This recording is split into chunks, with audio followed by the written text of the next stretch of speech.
Hello cinema lovers, আপনাদের এত response পেয়ে অবশেষে ওয়ান সেন্ট থিপ সিরিজের পার্ট 2 এক্সপ্লেইন করতে চলে এলাম। গত পর্বে আমরা দেখেছি ইমান নামের হাবাগোবা ছেলেটা নিজের বাবাকে বাঁচাতে কিভাবে ব্যাংক থেকে মাত্র 1 পয়সা করে চুরি করে নিজের ভাগ্যটাকেই বদলে দেয়। যারা জনপ্রিয় এই সিরিজের গত পর্বের এক্সপ্লেইন মিস করেছেন তারা পিন কমেন্টে দেয়া লিংক থেকে ভিডিওটা দেখে নিতে পারেন। তো গত পর্বে আমরা দেখেছিলাম ইমান যখন সার্ভার থেকে তার মেলওয়্যার ফাইলটা ডিলিট করছিল, ঠিক তখনই সেখানে ভেন চলে আসে আর দরজা খোলার শব্দ শুনে ইমান বুঝতে পারে সার্ভার রুমে কেউ ঢুকেছে, আর তাই সে দ্রুত তার মেলওয়্যার ফাইল ডিলিট করতে শুরু করে আর সেখানেই লুকিয়ে পড়ে। ভেন হঠাৎ করে একটা সার্ভার মেশিনের পেছনে তাকায়, কিন্তু ততক্ষণে ইমান রুম থেকে বের হয়ে গিয়েছিল। কিন্তু দরজা খোলার শব্দ শুনে ভেন বুঝতে পারে নিশ্চয়ই এখান থেকে কেউ পালিয়েছে, তাই সে দ্রুত তার টিমকে ব্যাংকের সব এক্সিস্ট ব্লক করতে বলে যাতে কেউ ব্যাংকের বাইরে যেতে না পারে। কিন্তু ততক্ষণে ইমান সিঁড়ি দিয়ে নামতে শুরু করেছে। নিচে নেমে ইমান শ্যামের স্ক্রিন গার্ড হাতে নিয়ে দ্রুত ক্লিনারদের চেঞ্জিং রুমের দিকে যাচ্ছিল, কিন্তু ঠিক তখনই ইমানের সাথে ভেনের টিমের একজন লোকের ধাক্কা লাগে। ইমান ভয়ে তার দিকে না তাকিয়ে সরি বলে দ্রুত সেখান থেকে চলে যেতে শুরু করে, কিন্তু তখনই সেই লোকটা পেছন থেকে ইমানকে ডাক দেয়। ইমান সেখানে দাঁড়িয়ে যায় আর বুঝতে পারে আসলে লোকটার সাথে ধাক্কা লেগে তার হাতে থাকা স্ক্রিন গার্ডটা পড়ে গেছে। ইমান অনেক ভয় পেয়ে যায়। সে মনে মনে ভাবতে থাকে যদি সে সারেন্ডার করে তাহলে তার 10 বছরের জেল হতে পারে। আসলে সে মনে মনে ভাবছিল হয়তো এটাই তার শেষ দিন, আজকে সে ধরা পড়ে যাবে। কিন্তু তখনই ওই লোকটা পেছন থেকে এসে ফ্লোর থেকে স্ক্রিন গার্ডটা তুলে ইমানের হাতে দেয় আর দ্রুত সেখান থেকে চলে যায়। ইমান যেন হাফ ছেড়ে বাঁচে, সে আজকে অল্পের জন্য বেঁচে গেছে। তারপর দ্রুত ক্লিনিং রুমে আসে আর সেখানে তার ড্রেস চেঞ্জ করে নেয়। আর ততক্ষণে সিসিটিভি বন্ধের 15 মিনিট শেষ হয়ে গিয়েছিল আর দেখা যায় ইমান আবার তার আগের অফিসিয়াল ড্রেসে কাউন্টারের দিকে ফিরে যাচ্ছে। ইমান জানতো সিসিটিভি শুরু হয়ে গেছে, তাই সে ইচ্ছা করেই ওয়াশরুমের রাস্তা দিয়ে কাউন্টারের দিকে যেতে লাগে, যাতে পরবর্তীতে সিসিটিভি চেক করলে সবাই মনে করে এতক্ষণ ইমান ওয়াশরুমে ছিল।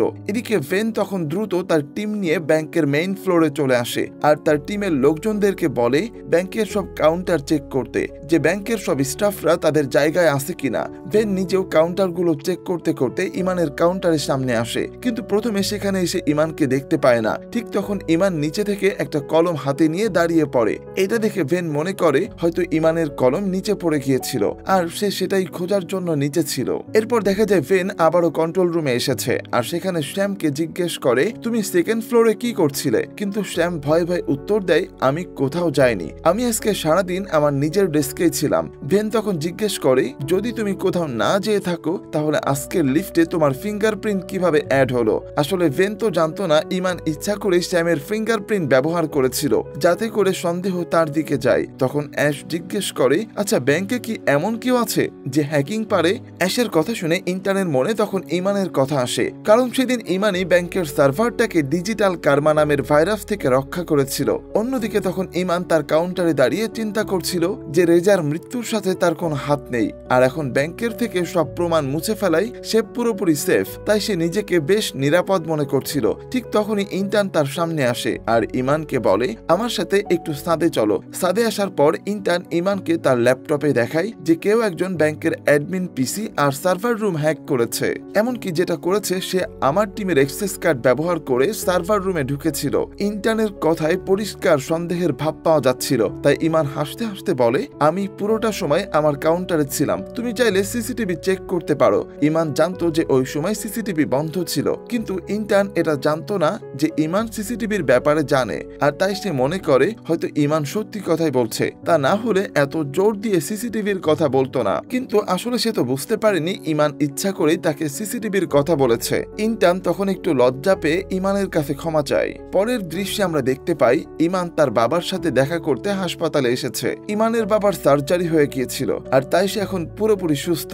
একটু পর ডাক্তার ইমানকে ডেকে বলে তোমার বাবা এখন পুরোপুরি বিপদমুক্ত, তাকে 1 সপ্তাহ পরে হাসপাতাল থেকে ছেড়ে দেয়া হবে, কিন্তু ততদিনে হাসপাতালের বিল আর মেডিসিন মিলিয়ে প্রায় 50,000 রিঙ্গিত খরচ হবে। এটা শুনে ইমান আবারও হতাশ হয়ে পড়ে, কারণ সে ব্যাংক থেকে যত টাকা চুরি করেছিল তার সবকিছুই অপারেশন আর বাবার ধার পরিশোধ করে শেষ করে ফেলেছে। আর এখন সে আবারও এতগুলো টাকা কোথা থেকে পাবে। এমনকি ব্যাংকে থাকা তার ভাইরাসটাও সে নিজের হাতে ডিলিট করে দিয়েছে, আর তাই এখন কোনোভাবেই ব্যাংক থেকে টাকা উঠাতে পারবে না। আর সেই সাথে রেজার হত্যার ইনভেস্টিগেশনের কারণে কারণে এখন সিকিউরিটির সবসময় করা থাকবে। এসব কিছু ভাবতে ভাবতে হাসপাতাল থেকে বাইরে এসে তার নজর পড়ে একটা এটিএম বুথের উপর। আর ঠিক তখন সেখানে খেয়াল করে যে একটা বুথে 3টা ব্যাংকের এটিএম মেশিন রাখা ছিল। আর তখন ইমানের মনে পড়ে তার দেশে অনেকগুলো ব্যাংক আছে, আর যদি তার বানানো ভাইরাস তাদের ব্যাংকে কাজ করে তাহলে দেশের যে কোনো ব্যাংকে সেটা ঠিকঠাক কাজ করবে। আর তাই সে অন্য ব্যাংকগুলোকে টার্গেট করার প্ল্যান করছিল।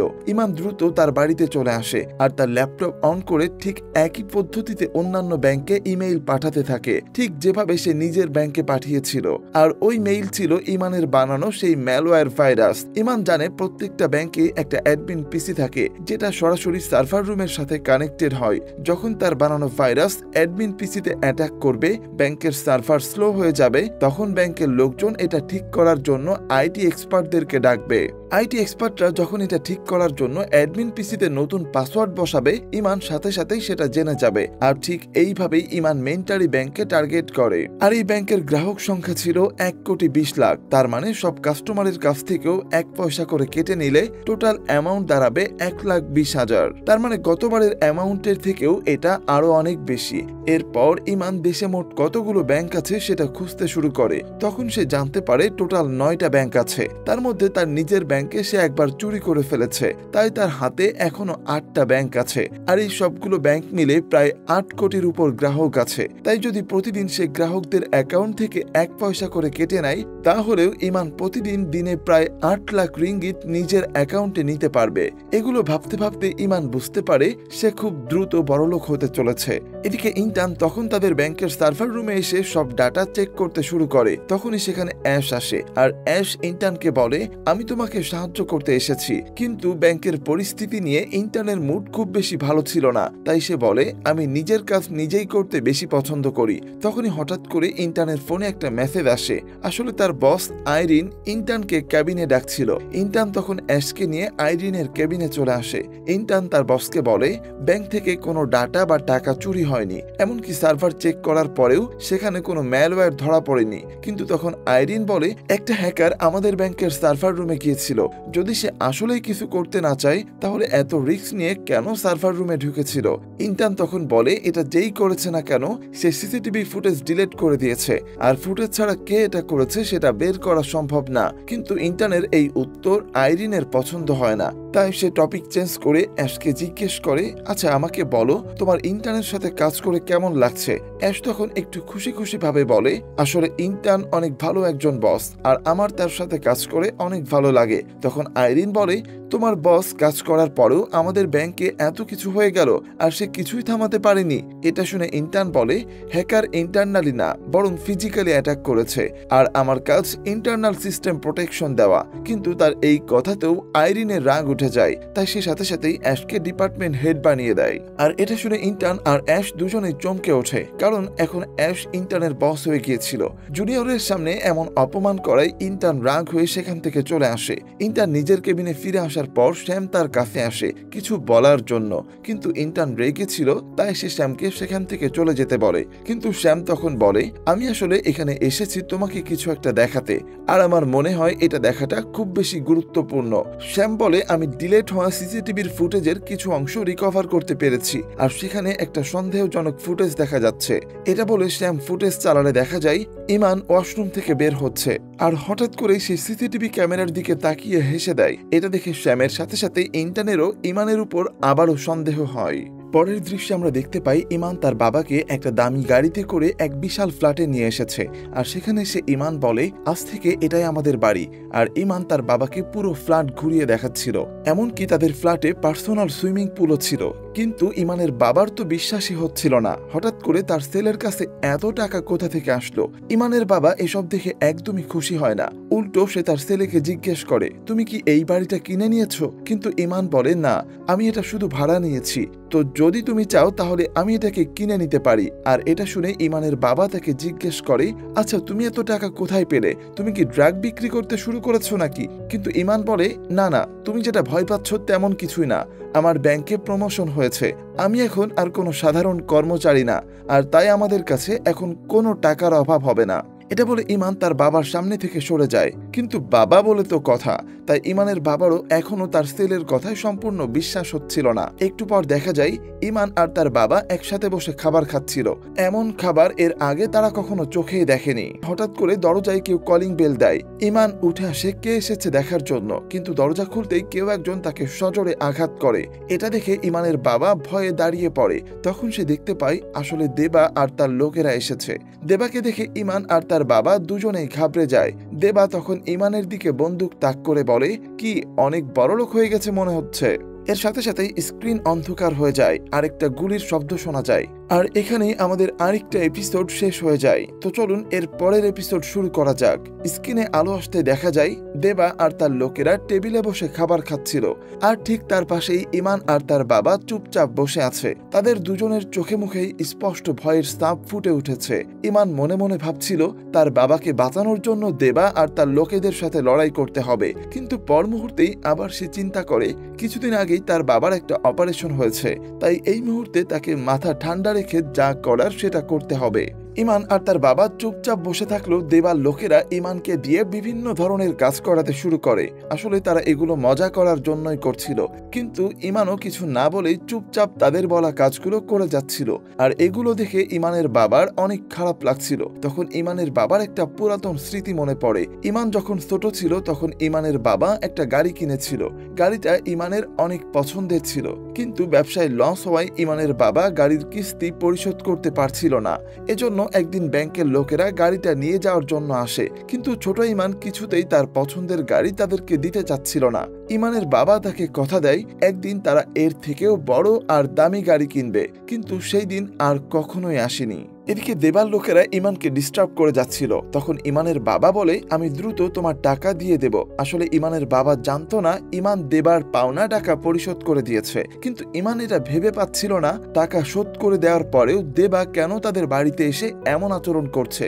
অন্যদিকে সন্ধ্যার দিকে ইন্টার্ন বারবার ইমানের সিসিটিভির দিকে তাকিয়ে হাসার ফুটেজটা দেখছিল। তখন তার পাশে অ্যাশ চলে আসে। অ্যাশের উপস্থিতি বুঝতে পেরে ইন্টার্ন দ্রুত তার ল্যাপটপ বন্ধ করে দেয়। তারপর অ্যাশ ইন্টার্নকে বলে, ব্যাংকে যা কিছু হয়েছে সেটার একটা রিপোর্ট আইরিন তোমার কাছ থেকে চাইছে।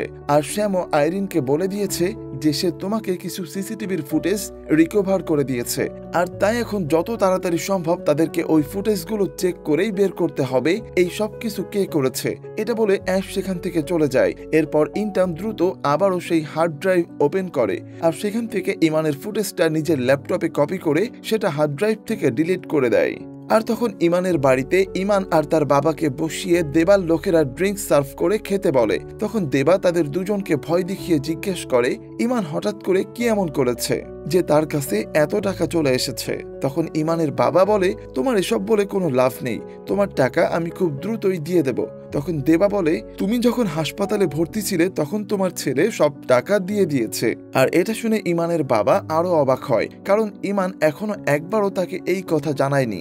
আসলে সেদিন যখন দেবার লোকেরা ইমানের পিছু করছিল টাকার জন্য, তখন ইমান দৌড়ে গিয়ে ব্যাংক থেকে টাকা বের করে তাদেরকে দিয়ে দেয়। আর এটা দেখে দেবার ধারণা হয়েছে ইমান নিশ্চয়ই ব্যাংকে চুরি করেছে। কিন্তু ছেলেকে বাঁচাতে ইমানের বাবা তখন বলে, ওই সব টাকাগুলো আমার, আমি ঔষধের ব্যবসা করে এগুলো জমিয়েছিলাম। কিন্তু তার কথা শুনে দেবা বুঝতে পারে ইমানের বাবা মিথ্যা কথা বলছে, তাই সাথে সাথে সে তাকে ধরে টর্চার করতে শুরু করে। আর দেবা আবার জিজ্ঞেস করে, আমাকে সত্যি সত্যি বল, তুমি এত টাকা কোথায় পেয়েছো? আসলে ওই দিনের ঘটনার পর থেকে দেবা তার লোকদেরকে দিয়ে ইমানের উপর নজর রেখেছিল, আর তাই সে এখন জানতে চায় আসলে ইমান করছেটা কি। আর এদিকে ব্যাংকে তখন অ্যাশ তার পজিশন বুঝে পাওয়ার পর টিমকে নিয়ে মিটিং করছিল। সে মিটিং এ সবাইকে বলে ব্যাংকের সার্ভার রুম আর অ্যাডমিন রুমে যে এসেছিল সে শ্যামের ফিঙ্গারপ্রিন্ট ব্যবহার করেছে, আর অ্যাডমিন রুমে যাওয়ার পর সে আমার নামের অ্যাক্সেস কার্ড বানিয়েছিল।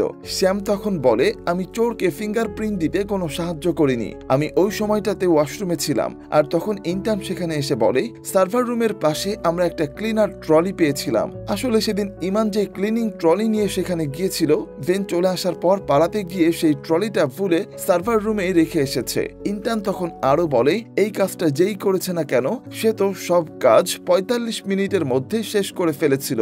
তারপর সে বাকি টিম মেম্বারদেরকে হার্ড ড্রাইভ দেখিয়ে বলে শ্যাম কিছু ডিলেট হওয়া ফুটেজ উদ্ধার করেছে, আর এগুলো দেখে আমরা ঠিকই চোরকে খুঁজে বের করে ফেলবো। আর তখন ইমানের বাড়িতে দেবার লোকেরা তখনও ইমানের বাবাকে টর্চার করছিল।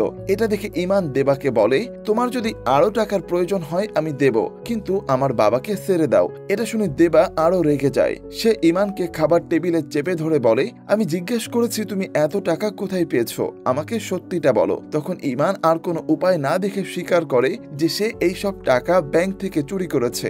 আর ব্যাংকে তখন ইন্টার্ন ইমানের পাশের কাউন্টারে থাকা মহিলাকে ইমানের ব্যাপারে জিজ্ঞেস করে। তখন ওই মহিলা জানায় ওই দিন ইমান ওয়াশরুমে ছিল, আর সাধারণ সময় থেকে একটু বেশি সময় লেগেছিল তার ওয়াশরুমে। ইন্টার্ন তখন প্রশ্ন করে, কিন্তু ওই সময় যারা কাউন্টারে ছিল সেই লিস্টে তো ইমানেরও নাম আছে। আসলে ইন্টার্নও ধীরে ধীরে ইমানের উপর সন্দেহ করছিল। আর তখনই ইমানের বাবার শরীর খারাপ হয়ে যায়, সে অজ্ঞান হয়ে মাটিতে পড়ে যায়। ব্যাংকে তখন ইন্টার্ন হার্ড ড্রাইভের বাকি ফুটেজগুলো চেক করছিল। তখন ক্লিনিং এরিয়ার ফুটেজ চেক করার সময় দেখতে পাই ইমান ক্লিনিং এর কাপড় পরে কোথাও যাচ্ছে, কিন্তু ফুটেজ দেখে এটা বোঝার উপায় নাই যে এটা আসলে ইমানই নাকি অন্য কেউ। এদিকে বাড়িতে যখন ইমানের বাবা অজ্ঞান হয়ে পড়েছিল, ইমান বলে বাবার জন্য ঔষধ আনতে হবে, তা না হলে খারাপ কিছু ঘটে যেতে পারে। কিন্তু দেবা তাকে বলে, তোমাকে যেতে দিতে পারি একটা শর্তে, আগে তোমাকে এটা বলতে হবে যে তুমি ব্যাংক থেকে টাকা কিভাবে চুরি করেছো। এরপর সে ল্যাপটপ এনে গারোডা ব্যাংকের সার্ভারে ঢোকে, আর সেখান থেকে ঠিক আগের সব নিয়ম ফলো করে ১৭ লাখ কাস্টমারের কাছ থেকে ১ পয়সা করে কেটে নেয়। এতে করে ৭০,০০০ রিঙ্গিত জমা হয়। সে সবকিছু খুব দ্রুত করছিল, আর সেই সাথে দেবাকেও পুরো প্রসেসটা বলে যাচ্ছিল। কিন্তু এত দ্রুত এসব কিছু শুনে দেবা হাসতে শুরু করে, আর সে বলে, তুমি আমাকে বোকা বানাচ্ছ তাই না, সময় খুব কম, তার বাবাকে যে করেই হোক বাঁচাতে হবে। তাই ইমান বলে, ঠিক আছে, তোমার একটা ব্যাংক অ্যাকাউন্টের নাম্বার আমাকে দাও, যদি আমি প্রমাণ করতে না পারি তাহলে আমাকে গুলি করে দিও। এটা শুনে দেবা কিছুটা থতমত খেয়ে যায়, আর তখন সে তার ব্যাংক অ্যাকাউন্ট নাম্বারটা ইমানের কাছে দেয়। কিছুক্ষণের মধ্যেই সে দেখতে পায় তার অ্যাকাউন্টে ৭০,০০০ রিঙ্গিত ঢুকেছে। ততক্ষণে ইমানের বাবার জ্ঞান ফিরে এসেছে। জ্ঞান ফিরতেই সে ইমানকে জিজ্ঞেস করে, তুমি কি ব্যাংক থেকে অনেক টাকা চুরি করেছো? তখন ইমান তার বাবার উপরে কিছুটা রাগ করেই বলে, তুমি পুরোটা জীবন ব্যবসার নামে কিছুই করনি, আর একসময় পরিস্থিতি এতটাই খারাপ বানিয়ে ফেলেছো যে মা ও আমাদেরকে ছেড়ে চলে যেতে বাধ্য হয়েছে। এবার একজন লোক এসে ইমানকে পানি নিয়ে আসতে বলে। ইমান পানি নিয়ে সুইমিং পুল এরিয়ায় এসে সবাইকে পানি খাওয়ায়। তারপর আবারও যখন তার বাবার কাছে ফিরে আসছিল, তখন সে খেয়াল করে সুইমিং পুলের পাশে একটা চেয়ারে দেবার লোকেদের কাপড় আর বন্দুক রাখা আছে। ইমান সাথে সাথেই বন্দুকটা তুলে নিজের কাছে নিয়ে নেয়, আর সে দ্রুত তার বাবার কাছে এসে বলে, আমাদের উচিত এখনই এখান থেকে পালিয়ে যাওয়া। কিন্তু তখন দেবার সেই লোকটা ইমানের সামনে চলে আসে, যার গান ইমান নিয়ে এসেছিল। লোকটা ইমানের কাছে আসতে গেলে ইমান দ্রুত তার দিকে বন্দুক তাক করে, কিন্তু লোকটা বলে, ঠিক আছে, তোমার সাহস থাকলে গুলি করে দেখাও। এটা বলে সে ধীরে ধীরে ইমানের দিকে এগিয়ে আসতে শুরু করে। ইমানও আর কোনো উপায় না দেখে বন্দুকের ট্রিগারে চাপ দেয়, কিন্তু দুর্ভাগ্যবশত কোনো গুলি বের হয় না, কারণ আসলে বন্দুকের সেফটি অপশন অন করা ছিল। তখন ওই লোকটা ইমানকে মারতে শুরু করে। হঠাৎ করে ইমানের বাবা বন্দুকটা নিয়ে লোকটার দিকে তাক করে আর ইমানকে ছেড়ে দিতে বলে, কিন্তু লোকটা এবারও হাসতে থাকে আর বলে, ঠিক আছে, তোমার যদি সাহস হয় তাহলে তুমিও চালাও। কিন্তু ইমানের বাবা যখনই বন্দুকটা লোড করে, সাথে সাথে লোকটার হাসি গায়েব হয়ে যায়, আর তখনই সেখানে দেবা আর তার বাকি লোকেরা চলে আসে। ব্যাংকে তখন ইন্টার্ন আবারও ইমানের ফুটেজগুলো বারবার করে দেখছিল। তখনই অ্যাশ সেখানে চলে এসে বলে, শ্যাম বলেছে হার্ড ড্রাইভ থেকে নাকি কিছু ফুটেজ গায়েব হয়ে গেছে। ইন্টার্ন তখন বলে যে ফাইলগুলো ডিলিট হয়েছে সেগুলো সব ক্রপটেড ফাইল ছিল, অর্থাৎ সেগুলো কখনো চলবে না, তাই ডিলিট করে দিয়েছি। এটা শুনে অ্যাশ সেখান থেকে কিছু না বলেই চলে যায়। কিন্তু এবারও অ্যাশেরও ইন্টার্নের উপর সন্দেহ হচ্ছিল। তার মনে হচ্ছিল ইন্টার্নও সবার থেকে কিছু একটা লুকাচ্ছে। আর এদিকে ইমানের বাবা তখন দেবার লোককে বন্দি করে ইমানকে নিয়ে দরজার দিকে এগিয়ে যায়, আর দরজার কাছে গিয়ে বাইরে থেকে লোকটাকে ধাক্কা দিয়ে দরজা আটকে দেয়। ইমান আর তার বাবা যখন পালাচ্ছিল, তখন ইমান জিজ্ঞেস করে, তুমি বন্দুক চালানো কোথা থেকে শিখেছো? তখন ইমানের বাবা বলে, আমি টিভিতে দেখেছিলাম। ইমান আর তার বাবা একটা গাড়ি নিয়ে সেখান থেকে পালাতে শুরু করে। দেবার লোক তাদের গাড়ির উপরে ঝাঁপিয়ে পড়ে, কিন্তু ইমান কোনোভাবে তাকে গাড়ি থেকে মেরে ফেলে দেয়, আর গাড়ি নিয়ে তারা বাইরে চলে আসে। কিন্তু একটু পর দেখা যায় দেবাও তার গাড়ি নিয়ে ইমানদের পিছু করছে। আর এভাবে বেশ কিছু দূর আসার পর ইমানের বাবা খেয়াল করে তাদের গাড়ির ফুয়েল শেষ, কিন্তু তারা দেবাদের থেকে বেশ এগিয়ে ছিল। একটা গলিতে গাড়ি থামিয়ে দুজনে দৌড়াতে শুরু করে, কিন্তু দৌড়াতে দৌড়াতে ইমানের বাবার বুকে ব্যথা ওঠে। তাই সে ইমানকে বলে, তুমি আমার জন্য অপেক্ষা করো না, যত দূরে পারো পালিয়ে যাও। ইমান দৌড়াতে দৌড়াতে কিছুটা সামনের দিকে চলে গিয়েছিল। ঠিক তখনই দেবা আর তার লোকেরা এসে ইমানের বাবাকে পেছন থেকে ধরে ফেলে আর তার বাবার মাথায় আঘাত করে তাকে অজ্ঞান করে দেয়। বাবাকে মাটিতে পড়ে থাকতে দেখে ইমান তার দিকে ছুটে আসছিল।